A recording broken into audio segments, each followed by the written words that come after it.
Good day, Team GCI. I'm Brad, and in today's GCI Market Outlook, let's take a look at Forex trading on WTI crude oil, Apple, Goldman Sachs, the Nasdaq, the Dow Jones Industrial Average, and the S&P 500.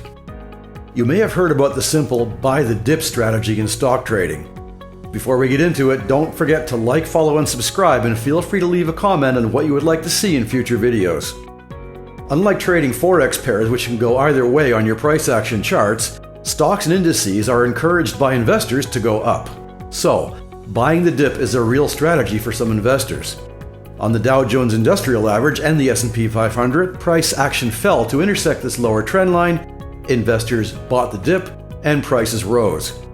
However, the Nasdaq seems to be in a downtrend compared to the other US indices. Why?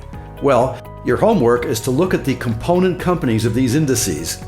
Many of these indices have the same companies listed, but the Nasdaq does not include banks.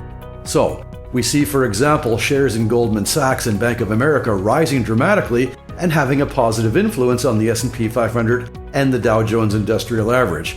This, of course, does not have an effect on the Nasdaq, but the fall in shares of Apple and other tech stocks does.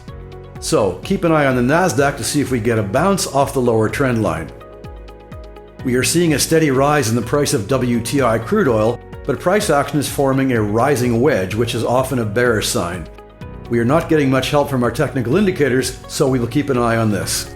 That's all for now. CFDs and FX are leveraged products, and your capital may be at risk.